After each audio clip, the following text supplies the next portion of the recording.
Cop On podcast. This is coming out to you. It's all on the new platform. Please get your messages in, and we should be able to see them. I'm going to see if I can move this little box here. There you go. Oh wow, modern technology. Look at all this stuff. It's all going crazy. I'm delighted to have Alan with me. Alan, I've been plugging away at this all new Cop On layout. So, you know, if all the listeners can check it out, that would be absolutely marvellous if you wanted to. Have you been plugging away at anything today, you know, outside of football, or have you just been sort of crying in the corner with flashbacks of the gaps in midfield from Monday night? Hi, Owen. Thanks for having me on. Just getting over it. It's just been a funny week, funny game. As we all know out there, it's always hard when you lose to Man United. It doesn't matter if it's a great game or a bad game, but we were shocking. Luckily I don't. Well, unluckily I can't work, but luckily I don't have to go into work and listen to them. So I feel sorry for the people that had to go in and listen to them the other day.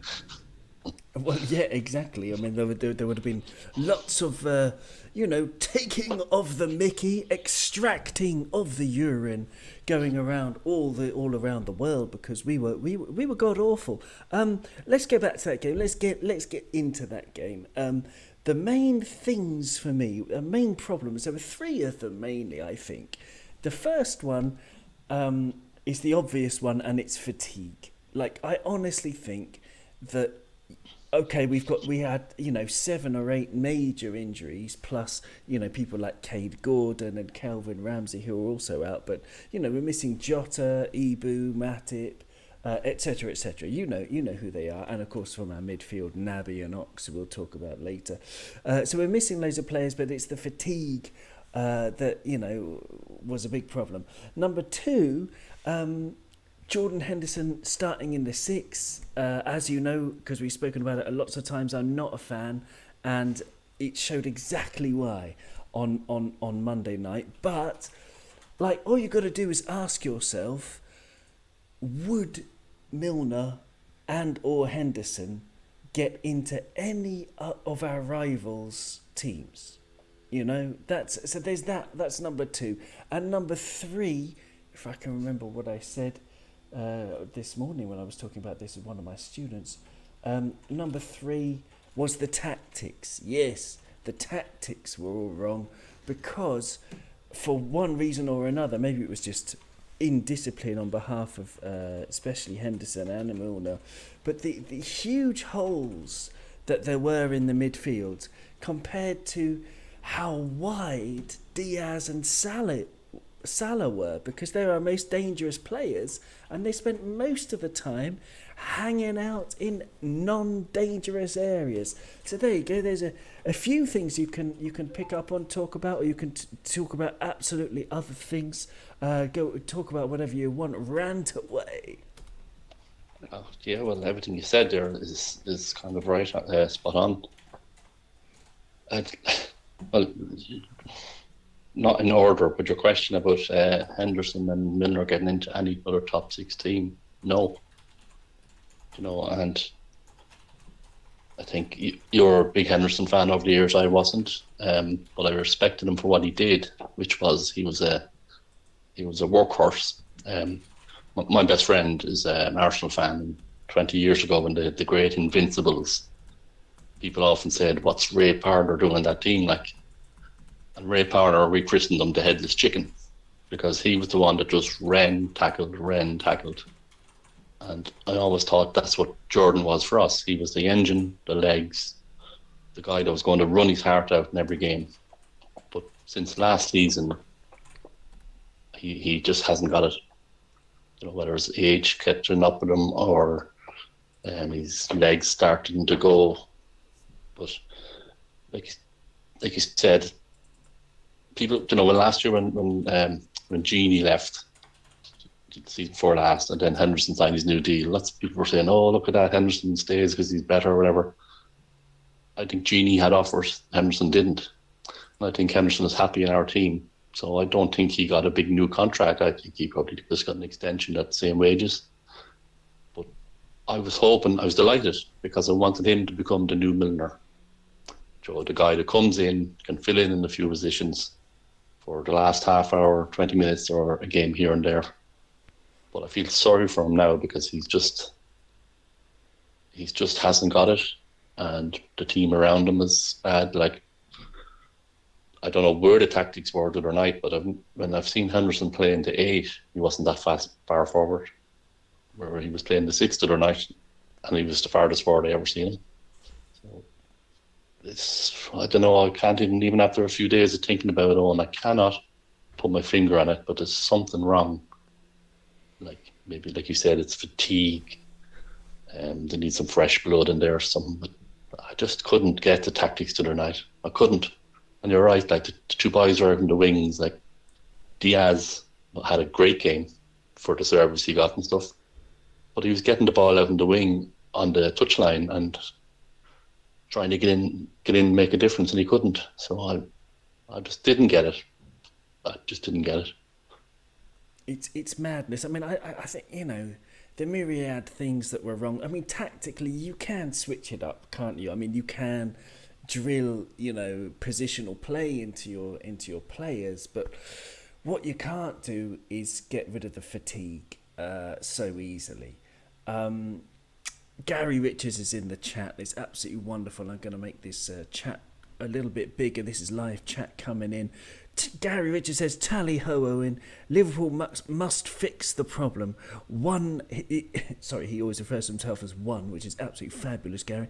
He says, one is still besmirched from Monday's shower of shite. And that's a very good comment. Well said. Well said. And Gary also says, one can't wait to see Darwin back. Yes, Darwin Núñez is going to make a big difference to us because, as I was saying, again, the fatigue that we have. Darwin looks fresh, he's young, he's hungry. We want someone who's fast and quick and full of energy. I would say we need 2 midfielders before the window shuts, which is in 5 days as we're doing this. So we need 2 midfielders. We need a dynamic one that I've been talking about for ages, like a number 6, someone who can cover a number 6, an N'Golo Kante profile. That kind of midfielder, and possibly someone who can get their foot on the ball. We've been linked with De Jong.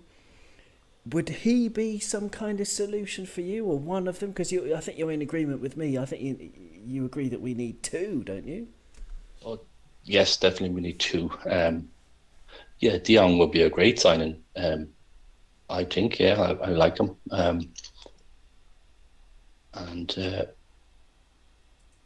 He obviously doesn't want to go to Man United, and who would blame him? So if he wants to come to us, I'd be quite happy to take him. But like you said, we need someone else too. Now, I don't have a name.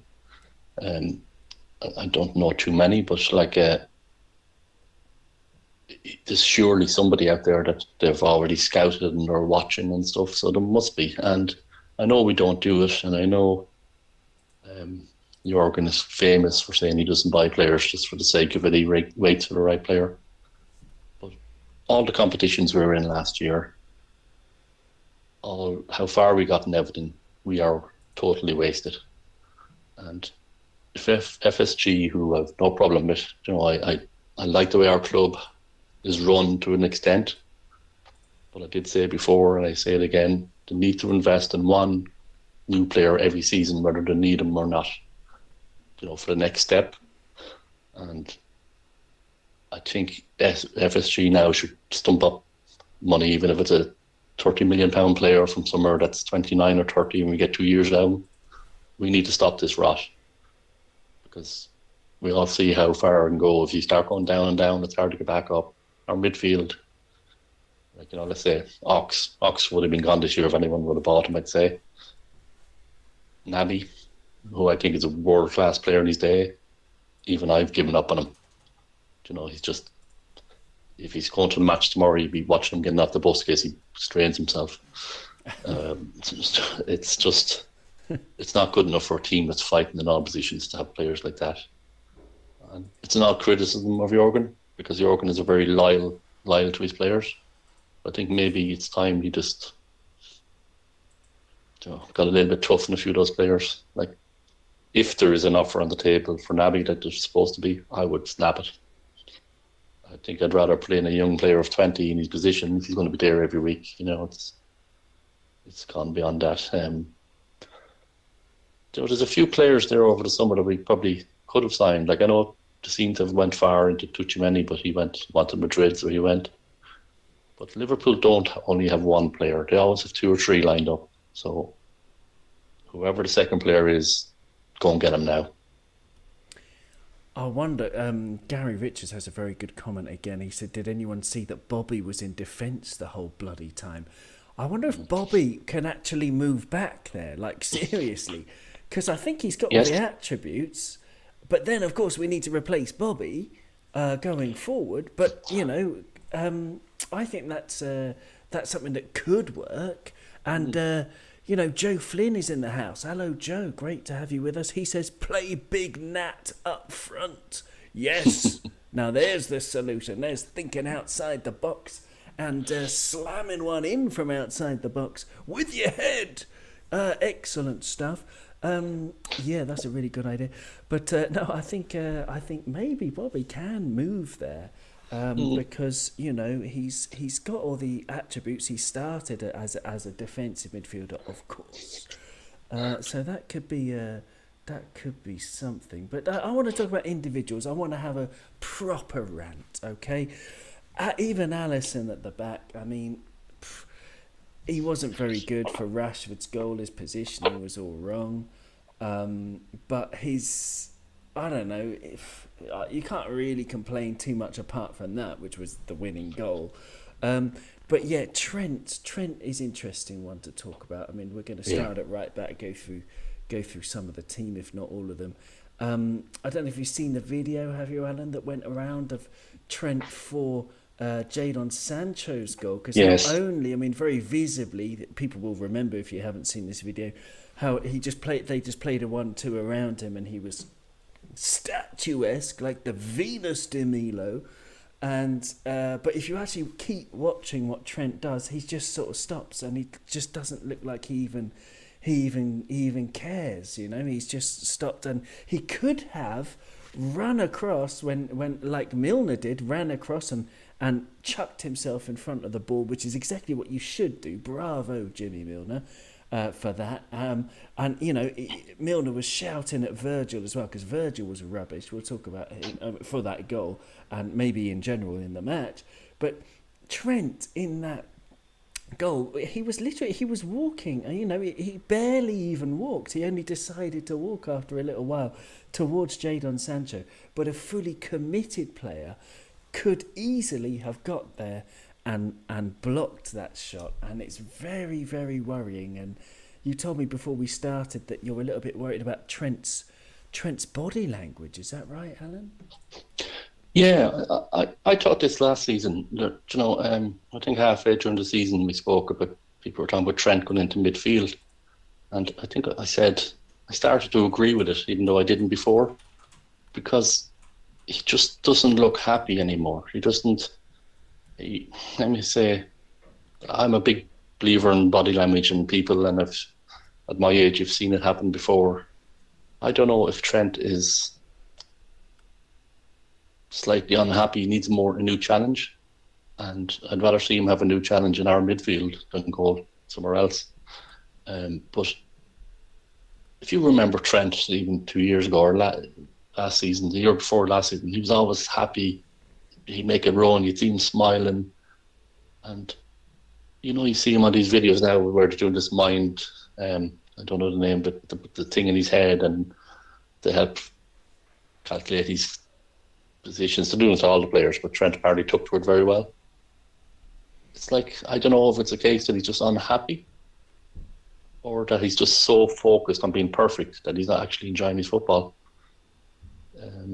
I don't know if that makes any sense the way I'm saying it, but it does. Yeah, no, it really does. Yeah. I mean, maybe he's a perfectionist. Maybe he's not happy because he's not feeling that anything's going well on the pitch, and he's quite an emotional guy. Yeah. So you can just see it written on his face. Yeah, absolutely.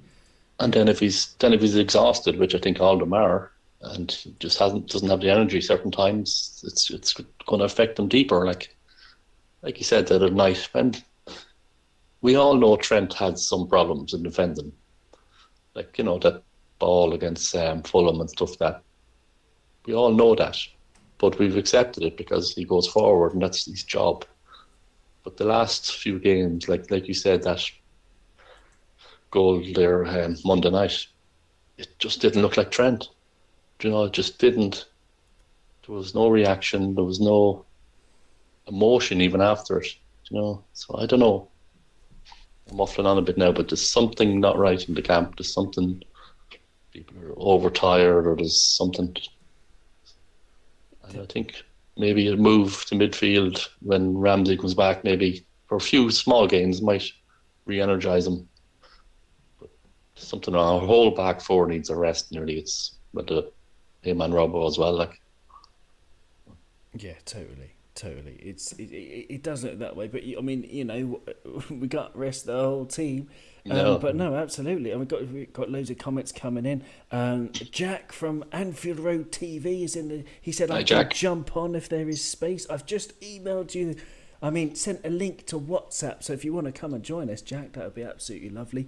So there you go. And Alan's here as well. He says, "Afternoon." It's Alan from the Cop on WhatsApp group. Great to have you with us, Al. And if you if anyone wants to join the Cop on WhatsApp group, just send me an email, coponpodcast@gmail.com. It'd be absolutely lovely to have you with us. Going through the team, with the thing with Trent, I think that's very, very true, everything you're saying there. I mean, it could be loads of different things, but it is a bit worrying. I agree with you. The way that his body language is, the way that he doesn't look that interested, and with the fatigue, and I don't know what it is. Because he's got his place in the England squad to fight for, and that was not a fighting performance. That was very weak the other day. So. Yeah, there's Trent. I'll bring up some stats in a minute when I find the correct window for Liverpool. But 2-1 Manchester United. It's horrible. It's a horrible feeling because I don't think they were that good. If you look at their performance, I mean, they were disciplined, and that was a remarkable thing. Like, as in, you can remark on it because it was in stark contrast to us. I mean, the Henderson was sometimes playing as a 9, and Milner was sometimes playing as a 9 with our wingers really wide. It's such a sad game to look back on. I thought when Fabinho came on, we had a lot more control, as in when we lost the ball, which was way too often, we were able to get it back quite quickly. But United were allowing us to have the ball a bit, and the lack of imagination is another thing that was very noticeable from that match. But moving across the defence to Virgil, then I mean, apart from the diabolical defending in for the first goal for Sancho, where he just sort of stood there with his hands behind his back, trying to disappear like a dog that's been caught. Oh, Jack's here. Like a dog that's been caught munching on eating all the dog's eating all the cookies. That we're talking about Virgil. Jack, hello, Jack. So Hello, Jack. Jack, I'm going to bring you right in here. What did you make of Virgil van Dijk's performance, or other than the awful work for the first goal? Was it all right? I mean, is there something really to worry about? I mean, he did a couple of beautiful passes, long passes, but I don't know. Is there something missing, Jack? Yeah, no, Alan was spot on. We spoke to him, Alan, after the post match. But thank you very much for having me on, Owen. But it's lack of defending, mate, was probably the best word. The lack of it, as you've both alluded to already. It's very strange when you were so accustomed to really watching this Liverpool side over the last 3 to 4 years be excellent in every aspect of their game, but the basic defending, as I've already alluded to, is it down to fatigue? I think that's going to be a massive factor. But most importantly, the mental side. I think you listen to Henderson off the back of last season's parade. I think it was good for the fans, but and Jurgen after the parade said it gave the players a boost, but they need help. Most importantly, I think these players need help, and the coaching staff as well. Jurgen Klopp going back to the well again and again. I was listening to I listened to like I think the majority of his press conference today, and yet again he's coming out with the same things, and he's more or less, I think, paraphrasing, but he said he wants to collect the team together, and if the signings don't come in, he didn't say that there'd be signings, but he said he likes that. He likes it as a manager to the whole world against the club and against him as a manager, and he likes to define the expectations from outside the football club. It's a typical Liverpool thing to do as well, and but yeah, the lack of defending, I don't know what it is, mate. I think he's believed in his own hype. Would you say? Yeah, Van Dijk. Obviously, we know how good he can be, but I think sometimes you just need a kick up the backside, and that's certainly what James Milner. Oh, I wish there was a camera in that changing room after the game. Would have been a couple of boots flying and everything, and choice words said anyway. Well, I mean, if I'd been there, I would have got the baseball bat out. Maybe a few. What do they call them? Ninja stars. I don't know. I don't know. I would have brought it all out. The saucepan. Someone would have got a comedy dong on the back of the head. Alan, I mean, that's a really good answer from Jack there. I mean, it's really interesting. I haven't seen Klopp's pre-match press conference, but those are interesting words. About defying all of the criticism and the whole world's against us. All of that is good. And if we're to take a step back, obviously it's been piss poor. This start of the season, basically in 2 words, if you were to sum it up. But Jurgen Klopp must learn. He's a problem solver. It appears, and he's someone who does learn from the past. We hope. We know he has a stubborn streak. We know that he persists for the benefit of the team with players who we might have binned off long before, like Lovren, Mignolet, going back to the past. But Jurgen Klopp is definitely the right man, isn't he, Alan, to take us out of this if he doesn't stubbornly stick to the idea that we don't need any midfielders. Is that fair enough? I mean, yes, Jurgen has enough credit in the bank for a bad season with us, definitely. My fear is that the difference between the likes of Mignolet and Lovren that he stuck with at the beginning was we hadn't got the money to spend, or we weren't spending, so he was kind of stuck with them until we got going. Whereas I think now at the moment, especially when he signed his new contract there, was the last season, I really thought FSG were going to give him 200 million to go and spend, if you know what I mean. That's okay. So that was kind of a bit, how would you say, surprising when that didn't kind of happen. I was worried about that. But like Jurgen's personality is that he gets players together, he gets them all happy and to work hard for them.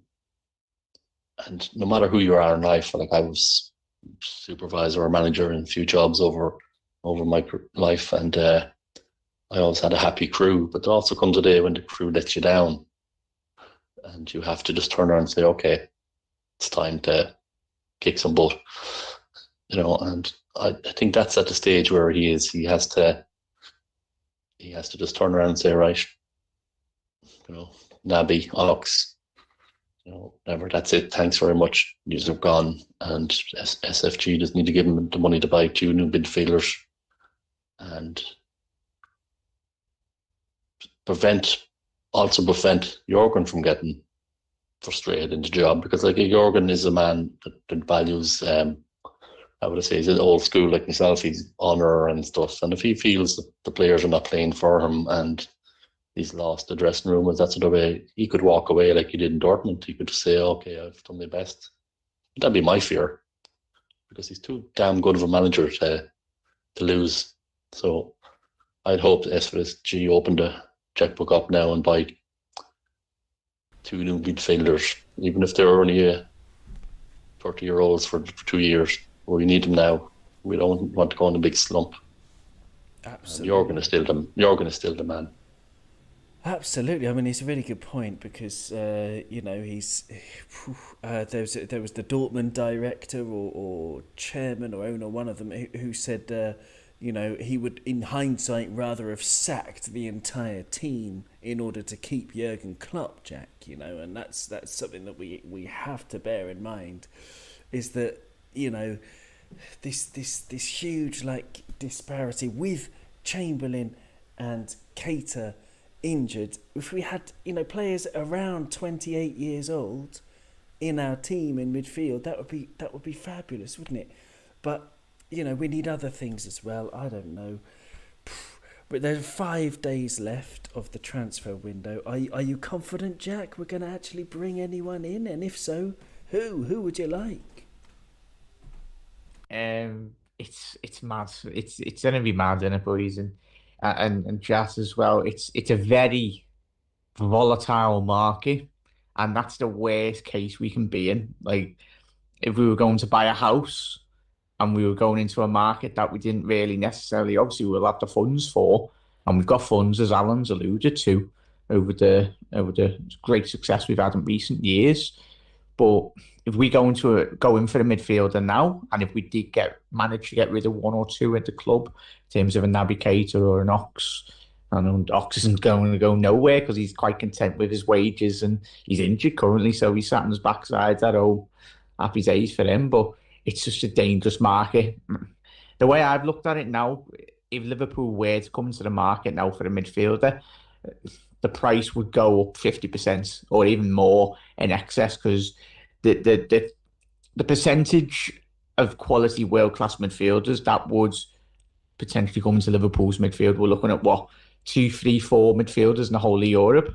And if Liverpool wanted to prize their best asset in terms of their club, and given the time frame in which is left in the window for the rest of Europe, it's a game of poker, really. It's like who's going to blink or who's going to bluff, and who's going to move first and last. So, yeah, it's not ideal, is it, for Jurgen Klopp, as we spoke about. He would have liked to have seen him, but as he said this week, or it was last week, he said, basically he put his hands up and said, I'm not in charge of the transfers, which is, he's probably right. It's the people up above him that are doing the business, and obviously, and most importantly, it's so important to get players out the door, and lads, and chat. We had it with, before Jurgen Klopp come in, he had the likes of Alberto Moreno and the absolute dross that was at the football club. It's one thing signing these players for whatever club it is, but it's so difficult because you don't want to be put in a situation, say, if Liverpool did bring in, as Alan said, a 30-odd-year-old in the excess of 2 years, and he's on 80, 120k, they're not going to leave. So does Jurgen Klopp bite his tongue and go, right, for the next 6 months, we'll sit tight. But it's such a dangerous game to play in it, lads. And I think the most important thing is other teams round us. Liverpool and City were on a level over the last 3 to 4 years, but I think that gap has been bridged by the other clubs below us this season, that they've spent, everyone's going, the money they've spent. Those clubs, Arsenal and Tottenham, have had to spend to get up at least to Liverpool's level. And I think that's the case. Potentially, we will see a lot more points dropped throughout the whole of the league, mate. But yeah, it's dangerous, very dangerous if Liverpool are going to be going in for a player.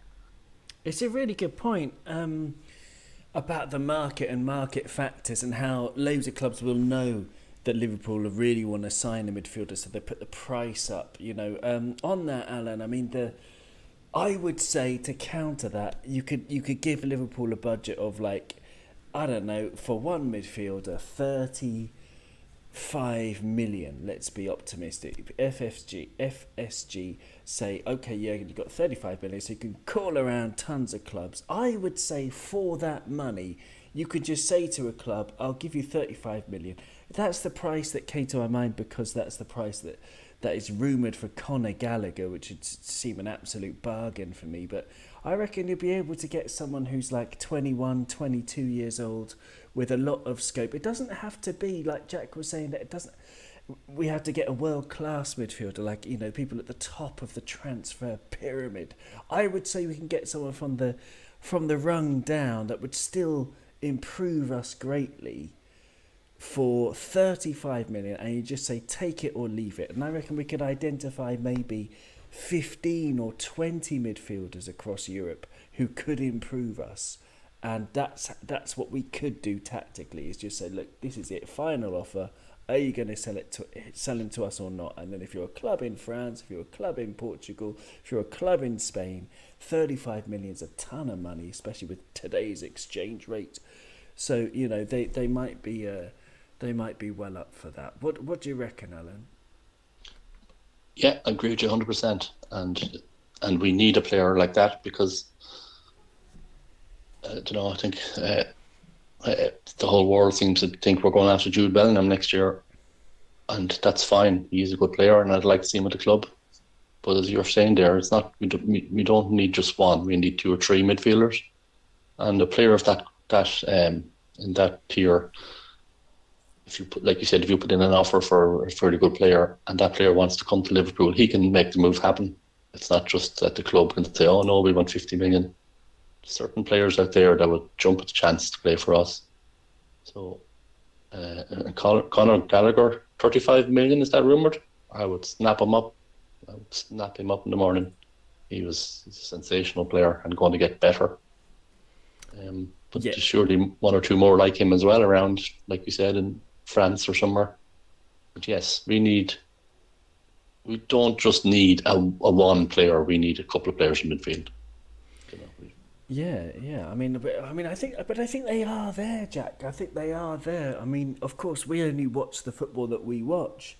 But for example, from the Portuguese league, signing for PSG this summer, there was Vitinha, who has been absolutely sensational so far. I mean, PSG, of course, they've got, you know, Messi, Mbappe, and Neymar up front. But, you know, in midfield, he's made a big difference. They've scored 17 goals in 3 matches, which is balmy. But yeah, I mean, I think they're out there. It's just we don't, you know, because we only watch what we watch. You know, we're limited as to who we could recommend. You know, from the Premier League, I would say, for example, Christian Norgard would be absolutely magnificent for us. You know, I love that guy. Conor Gallagher, yeah. You know, put in a cheeky 30 million for another injury-prone N'Golo Kante, because when he's... No, maybe not. He's too injury-prone. We don't need another Croc. I don't know. Have you got any names, Jack? Have you got any people who can fit into that bracket? Not the first tippy top of the pyramid, but on that rung down.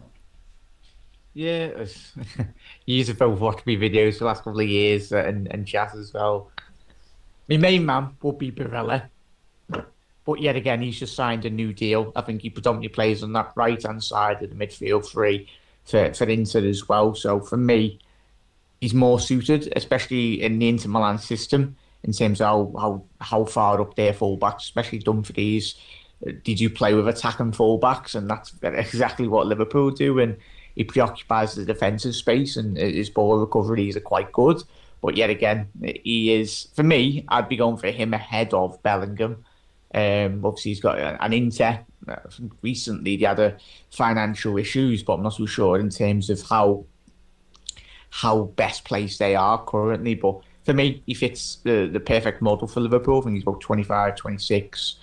He's got vast amounts of experience. But for him, and I was looking at FBref, Owen. Obviously, you guided to me to that website a couple of seasons ago. Great. Everyone just check that out. And I was looking at Tchouaméni in terms of when he did go to Real Madrid, and the similar players and the most identical player to Tchouaméni in terms of statistics was Thiago Alcantara, and then he was the top player, and then there was a similar player, the Algerian midfielder from AC Milan.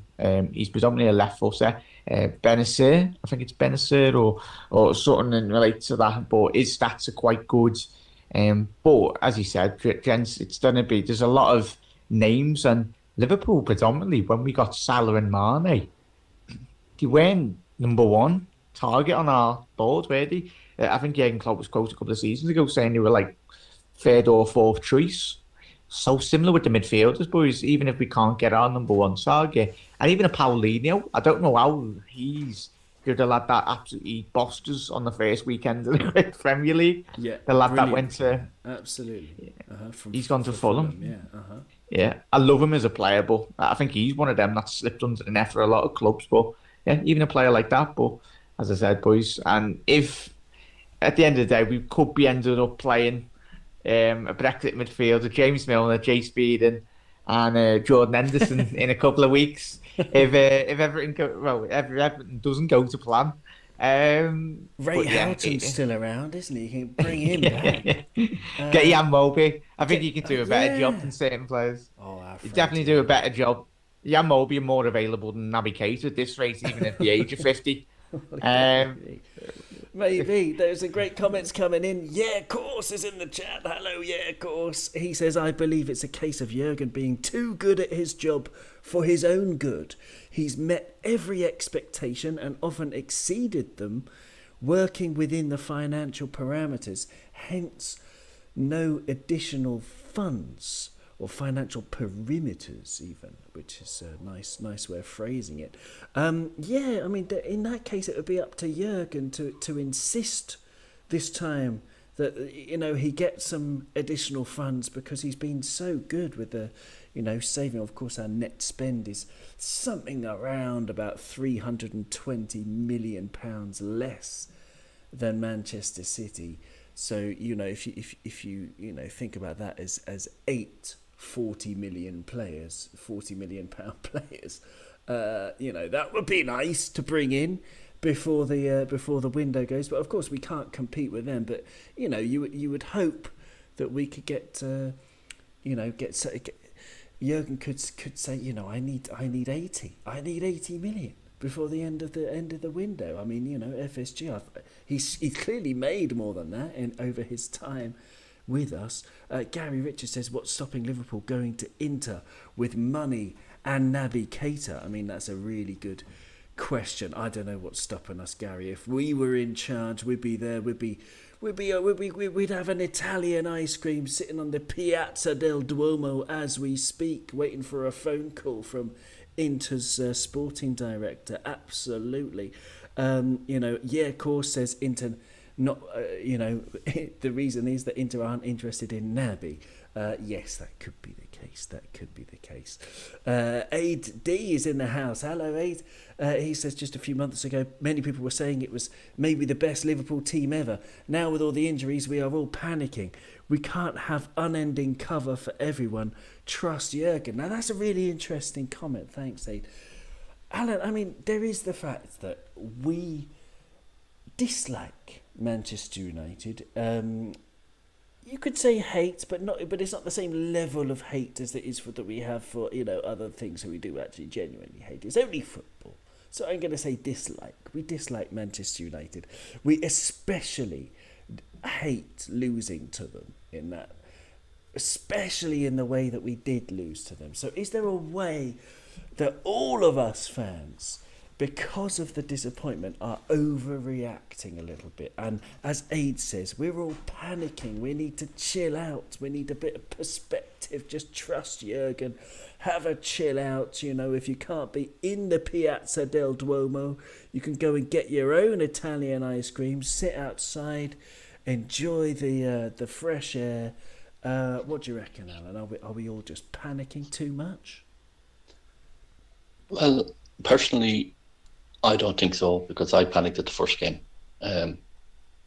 It's not our first time to start off slow in the season or stuff, but it was the manner of the defeats, manner of the draws, the Man United did to us the other night what I seen average Liverpool teams do to Man United for years. A game of their life, tackle, win every ball. Like, I think we had 70% possession the other night. But even when we got that goal, when Mo got that goal, there wasn't the usual, yes, we're going to get this. It was just like, well, at least we got a goal. So I think that's why people are probably, panicking a bit more. And of course, losing to United makes it even worse. But it's not just a United game. It's the fatigue, the tiredness. There's something wrong. That first game against Fulham, people were saying, "Oh, Liverpool underestimated Fulham's first game up." That's crap. We've analysts and everything there that know exactly what Fulham are going to do the first day up. So the analysts have done their work, but the players can't perform. So it's not. I get his point. He's right. Losing to Man United makes it 10 times worse. But if you sit back, especially after a day or two, and you look at it and you realise we were utter shite, and that Martinez for United and Varane, they were super. And just to go back to a point you said earlier on about a midfielder, we need someone kind of a boss in midfield. If you notice, Martinez was nudging people and he was getting in their face all game, which after the game I sat back and I appreciated it, because if it was our player doing it, I'd be delighted. But nobody stood up to him until near the end. And who stood up to him? Mo Salah, the quietest fella on the pitch. Yeah. So that to me was what got me. It was the performance, the attitude, the players in all three games. So it's agree. a great point. It's a great point that we're extra angry after United, but you have to look beyond that.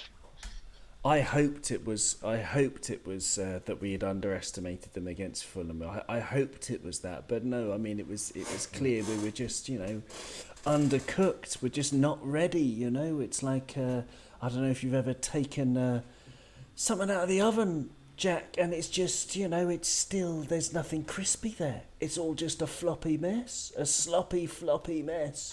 That's kind of what we were against Fulham. But just playing the devil's advocate here, is there a case that when Matip gets back, he'll be back sooner or later, maybe a couple of weeks, still a couple of weeks away, or maybe even a month, let's be pessimistic, so he'll be back by the end of September. Let's say Ibu will be back by the end of October. It's a long season. Jota will be back, let's say, by the end of October as well, in a couple of months. Is it a question of staying patient and thinking, well, we'll just make do until then? Because I don't believe that. I'm just asking the question. Yeah, to the cooking point, mate. Yeah, many a time, especially with my cooking, it's probably burnt or undercooked, or they'd have to go out and get a takeaway or something. But yeah, it's a lot of factors in it, and I'm spot on. It's mad that we come into a season underprepared, and the fact that Liverpool were wanting to play extra games behind closed doors. If it's an option of we literally cancelled the game against Aston Villa. Was it a day 24 hours before? Because not just Liverpool, but Aston Villa were very much depleted heavily with their injuries as well. But it's difficult. And for one player, I don't know how you lads feel, and chat, and everyone listening, Jota. I miss Jota so much. I know the back end of the season he was a bit, in terms of his ball retention, but he adds that bit of attitude to the squad, a bit of nastiness. He's like similar in terms of the attitude with Suarez and obviously other players we've had in the past. You hate him if he's on the opposition team, but you love him if he's your player. And obviously the games in which we had last season, especially Leicester coming to Anfield and the League Cup, the nonsense they were singing, and obviously Arsenal fans thinking they'd already progressed to the final of the League Cup anyway, and then Jota rocks up to the Emirates, 2 quick goals and we're in the final. So him, I think his goal output is quite remarkable when you look at his record.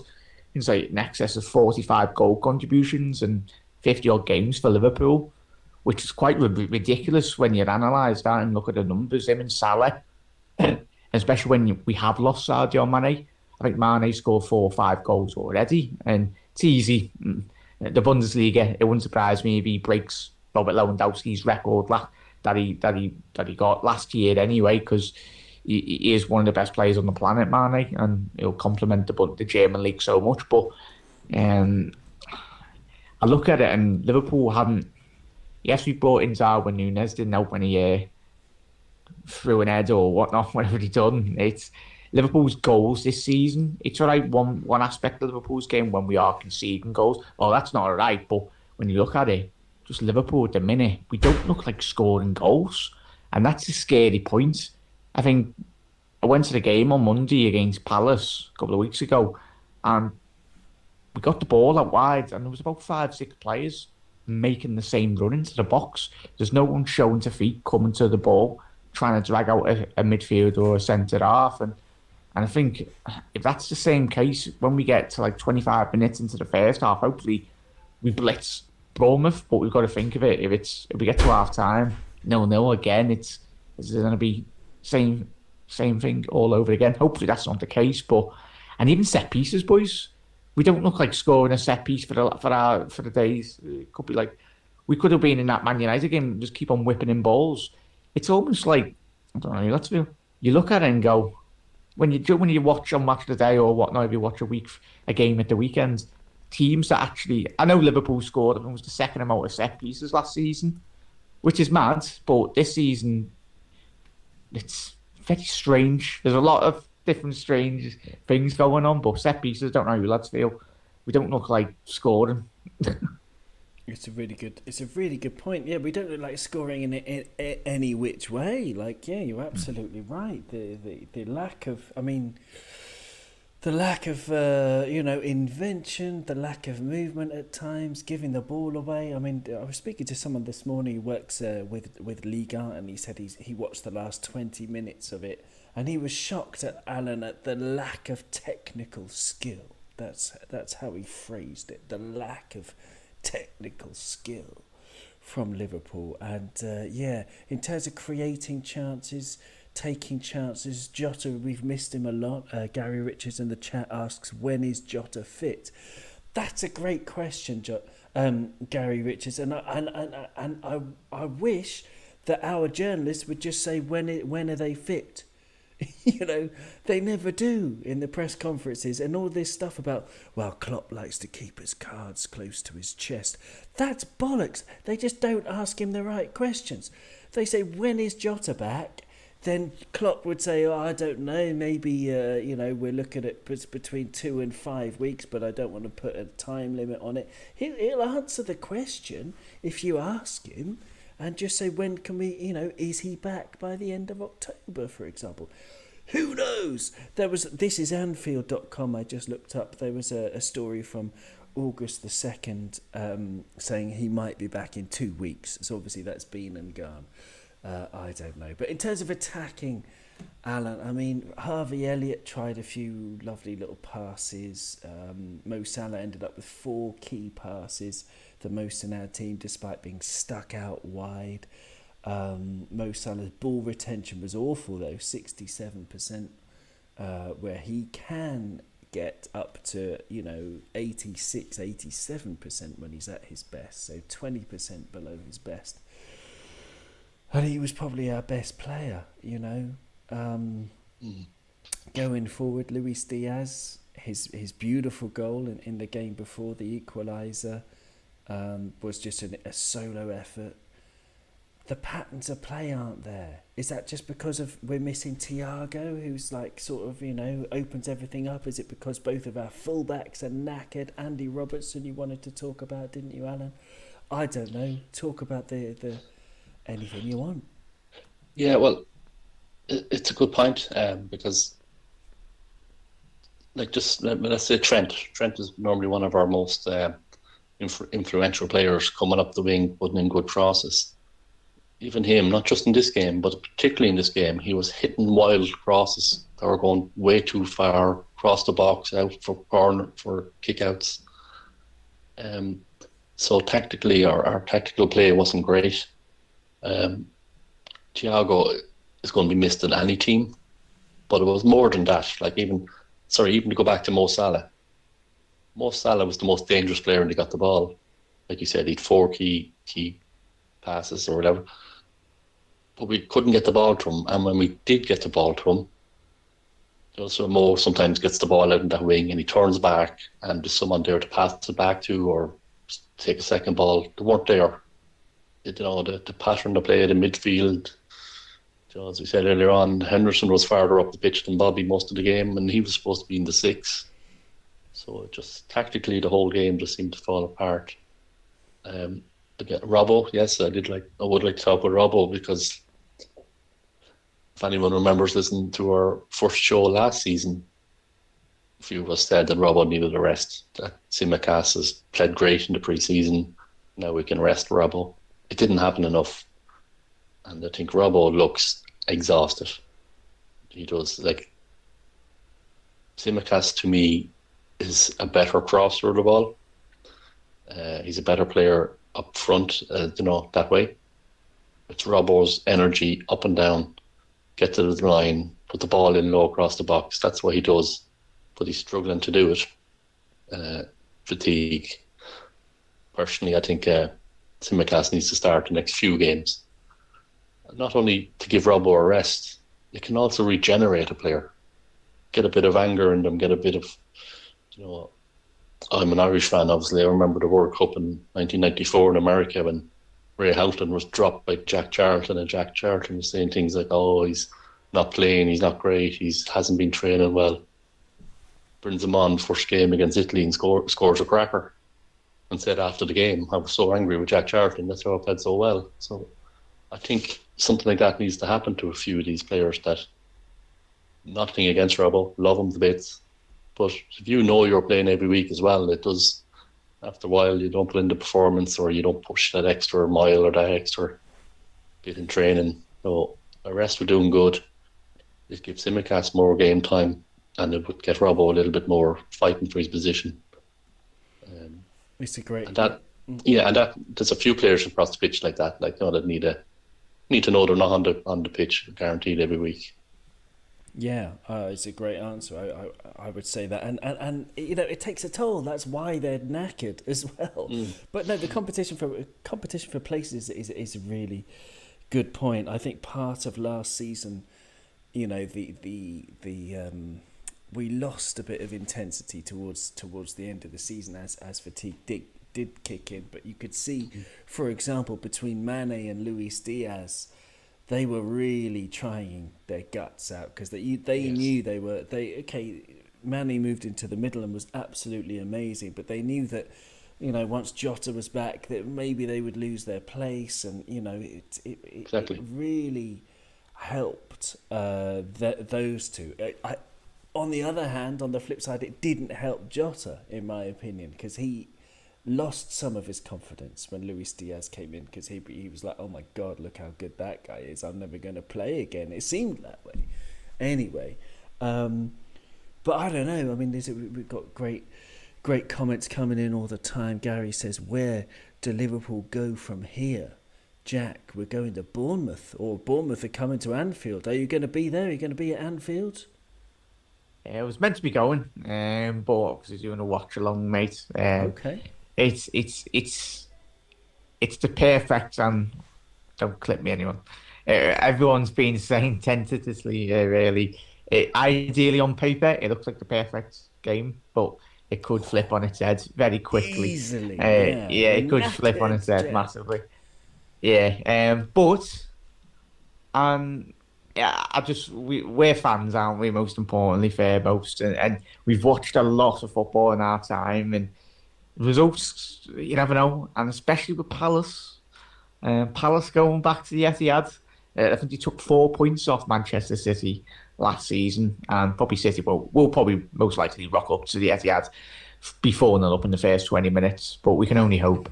But if the unthinkable does happen again, and Palace somehow take some points away from Manchester City, and as I said, and we've all said this season already, the strength of the Premier League, I will be very surprised if City do have another 90-point season this year, just due to the sheer strength of the rest of the Premier League, and even teams down from 10th to 20th in the Premier League. I think they'll be we will see probably one of the strongest Premier Leagues we've seen this year. Well, over the last couple of seasons, mate. But yeah, I've got a fan opposition preview tonight at 9, which will be interesting to see. Obviously, they won 2-0 first match week against Aston Villa, who are under quite severe pressure with Steven Gerrard. But yeah, Kiefer Moore, I think that's one aspect I'm really concerned about going into this game. The way in which, obviously, Alan alluded to, the inability of Trent over the last 3 weeks of just doing the basic defending. We've seen it at Old Trafford, he give up. But the way Mitrovic climbed all over him when we played Fulham the first week. I still think that was a foul. Carry on, but yeah. Kiefer Moore's Absolutely. he's an absolute unit.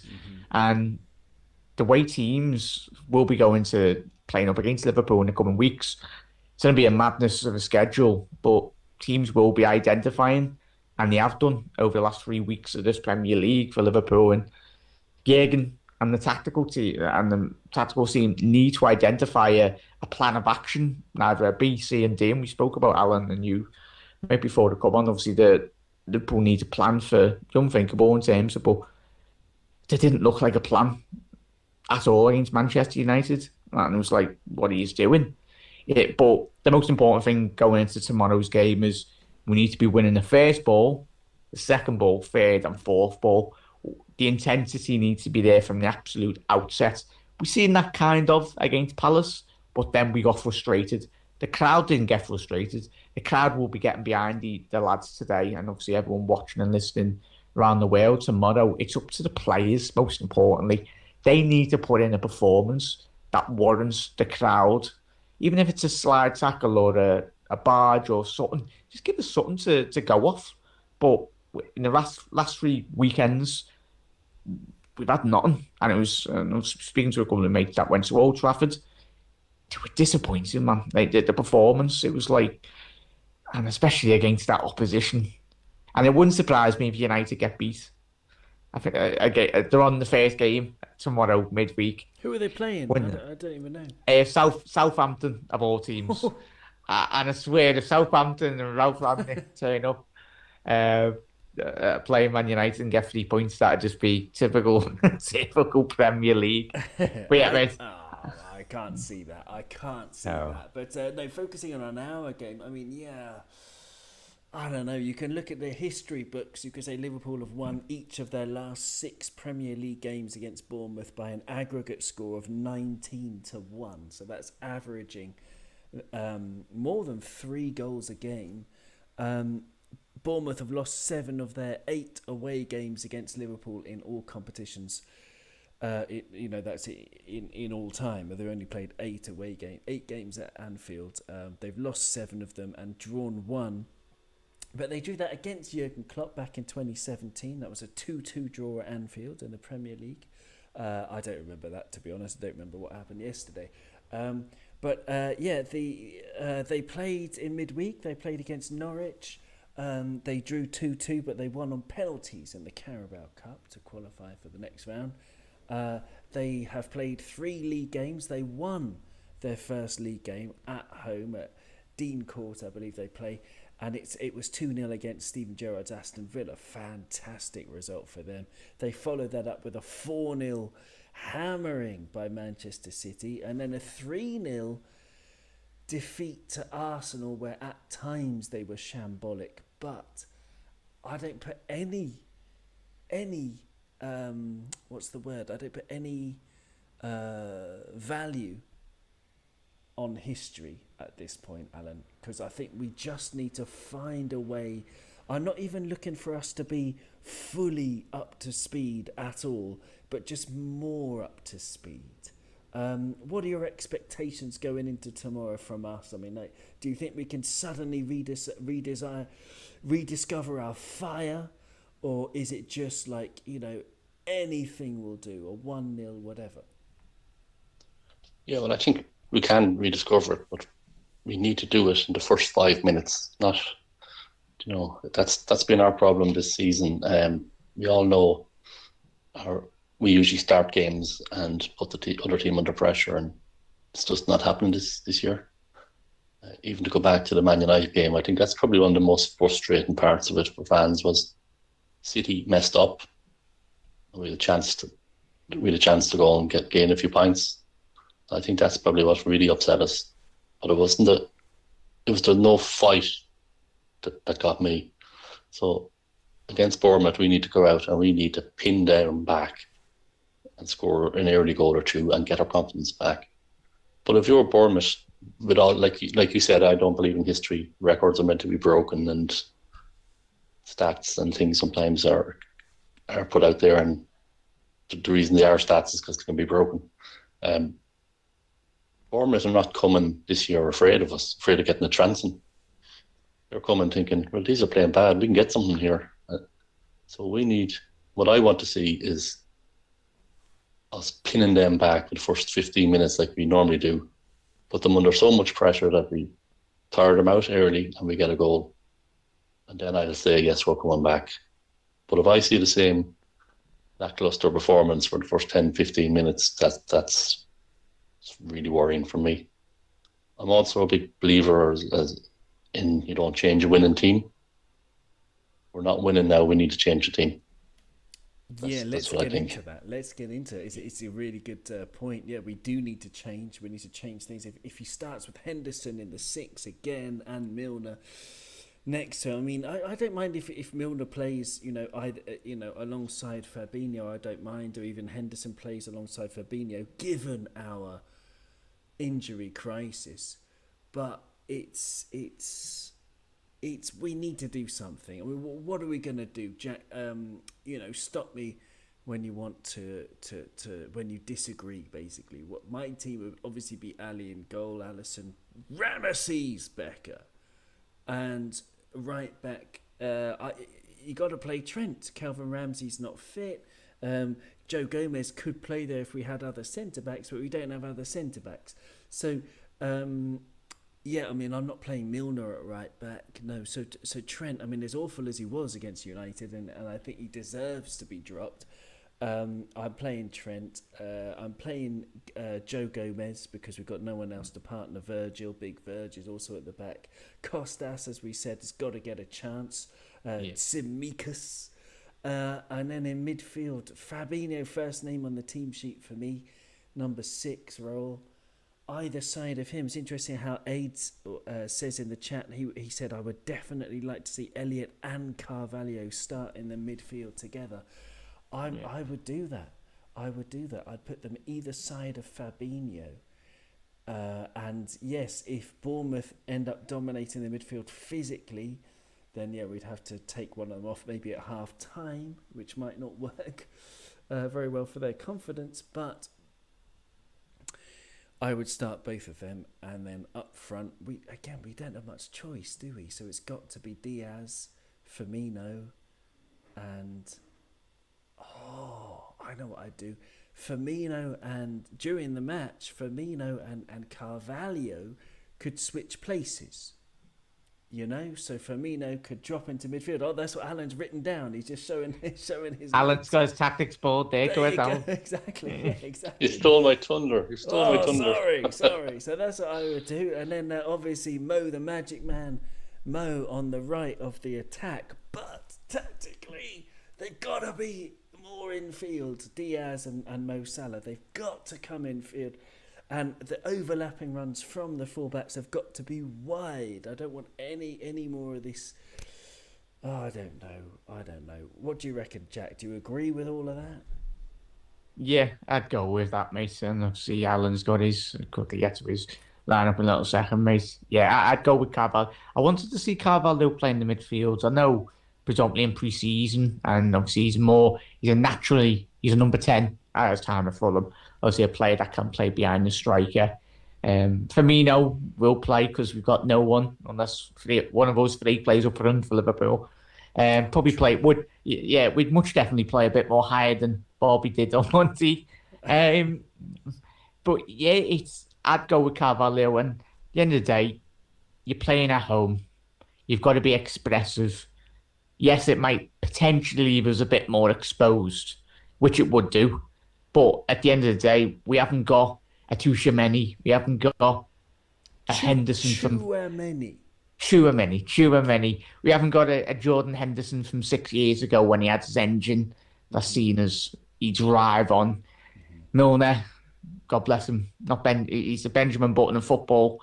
I hope and wish, and I'm pretty sure Jurgen Klopp, and especially FSG, wish he could freeze him in kryptonite anyway, or something. Just keep him young. But yeah, Carvalho, Fabinho in the 6, Elliott. I'm hoping that we don't run Elliott into the ground already. He's just come back from an injury, and come what the end of next season, we're looking at a very similar situation that we've got with quite a lot of these players already. But he's got to play Elliott. He's 19, and worst scenario you want is him having a reoccurring injury or muscular injuries, which is bound to happen to a young player, 19. So yeah, the forward three picks itself. I'm all on the Kostas Tsimikas train. And the thing is, lads, as we said, when he's come in, he's delivered. It's not a case of he's come in and been disappointed. I've seen people criticising his performance against Palace. At the end of the day, Liverpool were down a man. And not just Kostas, but a lot of those players have to preoccupy 2 areas of the pitch. That's what happens when you're a man down. And we did more or less pin in. And that's what I liked when we pinned in Crystal Palace. But it took us a man sending off, being 1-0 down, and to do that. So, yeah, bring Kostas in. In an ideal world, I'd love to see Gomez, when all of our defenders are fit, play Gomez right back, a bit more defensive. Drop, as we could probably do in a whole another podcast, but I'd be all about putting Trent in midfield. The way in which teams are identifying him, but not for this week, so I'll go Trent right back. Calvin Ramsey's injured. Surprise, surprise. Yeah. Liverpool signing right back and he's injured. But yeah, similar, the exact same team that you and Owen have probably got. Yeah, you and Alan have got, mate. Yeah. Interesting one from Gary Richards in the chat. I've got this sort of weird thing on YouTube where I've got this sort of chat box. I'm gonna try something because it's the first time I've used it. I'm gonna try and select Gary Richards' lineup because it's an interesting one. If I press select, what happens? It goes red and nothing happens. So there you go. Okay, never mind. I guess I'll unselect it. Doesn't make a difference, does it?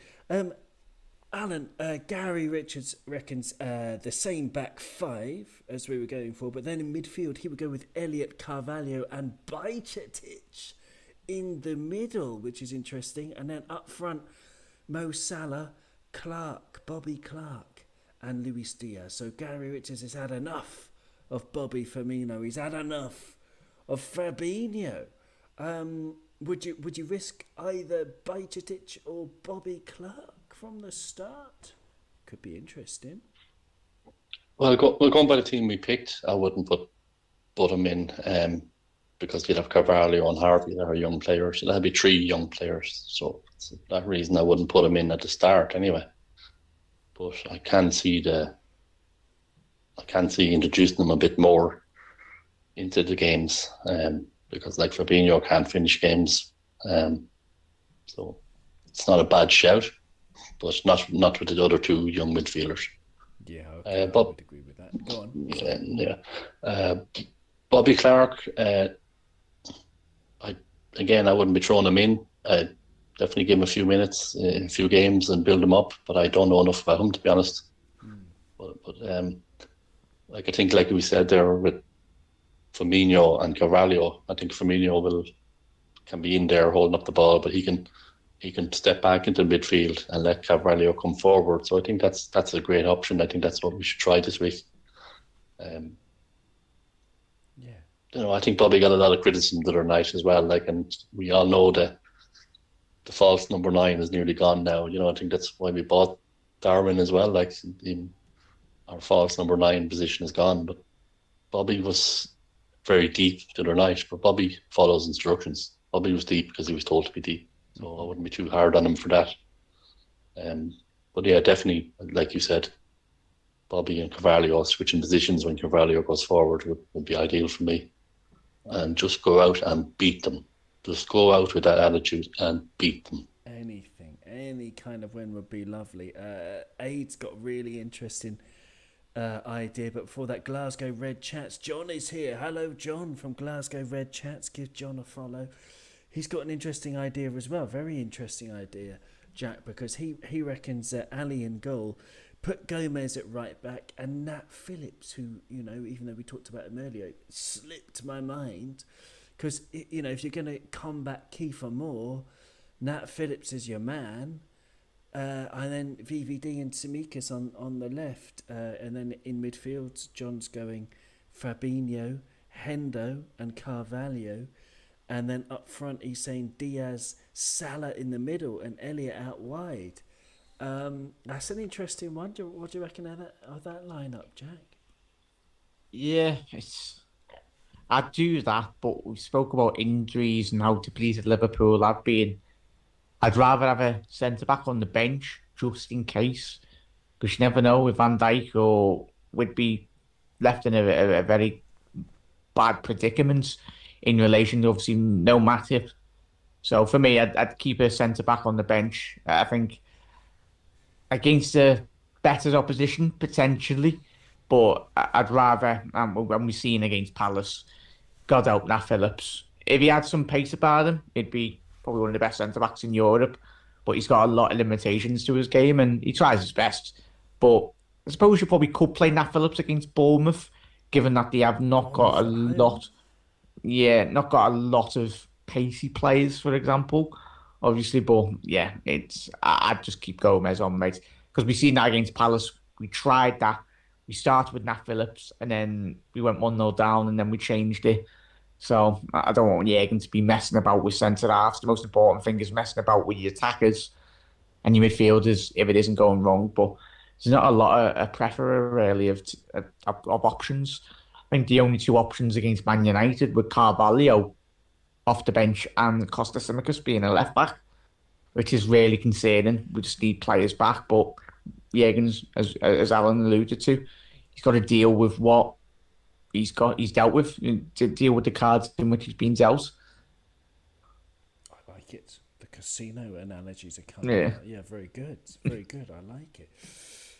Yeah, I mean, you know, unless you give the kids a chance. I mean, we had Bobby Clark on the bench. We had Bajcetic on the bench against United. But there you go. I think we may as well wrap this up for now. I want to thank everybody on the chat. This is the all-new Cop on YouTube, as well as everybody who's listening to the audio podcast. Honestly, it's season 5 now of Cop on the audio podcast, and I absolutely love the fact that so many people from around the world have been listening.